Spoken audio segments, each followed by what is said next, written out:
السلام علیکم ورحمۃ اللہ وبرکاتہ دوستو، میں سجاد احمد قاضی اور امید کرتا ہوں آپ سب اچھے ہوں گے۔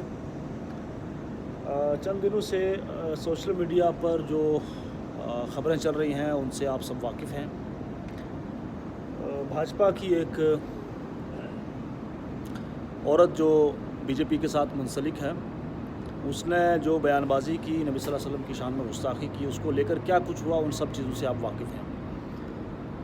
بہرحال میں یہ ویڈیو اس لیے بنا رہا ہوں، یہ ویڈیو جموں کشمیر کی ساری عوام کے لیے ہے اور ہر اس باغیرت انسان کے لیے ہے کہ جس کا ضمیر زندہ ہے، اور یہ ویڈیو خاص طور سے آشیش کوہلی کے لیے بھی ہے۔ جموں کشمیر کے سارے مسلمانوں سے میں یہ اپیل کرنا چاہتا ہوں کہ ساری چیزوں کو ایک طرف چھوڑ کر، اپنے سیاسی اختلافات، مذہبی اختلافات، مسلکی اختلافات کو چھوڑ کر سبھی لوگوں سے میری اپیل ہے کہ جو نبی صلی اللہ علیہ وسلم سے محبت کرتے ہیں، ان کو اپنا آخری نبی مانتے ہیں، وہ اس بے غیرت کو، اس ذلیل کو، اس کمینے کو اور اس بے شرم انسان کو جو ہے، انسان کہنا بھی اس کو جرم ہے، اس کو انفالو کریں جتنے بھی سوشل میڈیا اکاؤنٹس ہیں، اور خاص طور سے جو جے کے میڈیا جو چینلز ہیں اس کو انسبسکرائب کریں، یوٹیوب سے، فیس بک سے، اور آشیش کوہلی کا بھی جو پیج ہے، جو بھی ہے سسٹم، اس کو انفالو کریں اگر آپ کے اندر غیرت باقی ہے۔ اور میں تمام لوگوں کو یہ بات بتا دینا چاہتا ہوں کہ یہ جو بہروپیہ ہے، یہ صحافت کی شکل میں ایک گنڈا ہے جموں کے اندر، اور یہ مسلمانوں کا کھلا دشمن ہے۔ میں نے شروع میں یہ باتیں کہی تھی کہ یہ انسان جو ہے، یہ بندہ جو ہے مسلمانوں کا کھلا دشمن ہے، اسلام کا کھلا دشمن ہے، لیکن لوگوں کو باتیں بہت جو ہے نا ٹھہر ٹھہر کر سمجھ میں آتی ہیں۔ بہرحال دیر آئے درست آئے، اب آپ کو پتہ چل گیا ہوگا کہ اس نے جو ہے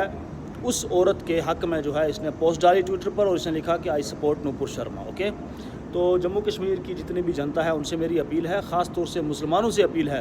کہ اس بے غیرت کو، اس بہروپیے کو، اس کو جو ہے انفالو کریں، انسبسکرائب کریں، اور اس کا جو ہے بائیکاٹ کریں۔ اور جتنے بھی جو مسلمان جو لیڈر جو اس کو انٹرویو دینے جاتے ہیں، ان سے بھی میری گزارش ہے کہ اگر آپ کے اندر غیرت باقی ہے، آپ کے اندر دین اسلام نام کی کوئی چیز باقی ہے، تو اس کمینے کو، ذلیل کو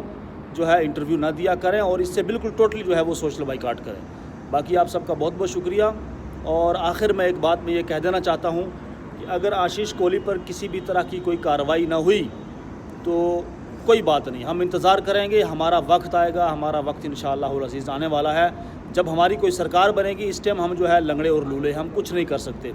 لیکن جب ہماری سرکار بنے گی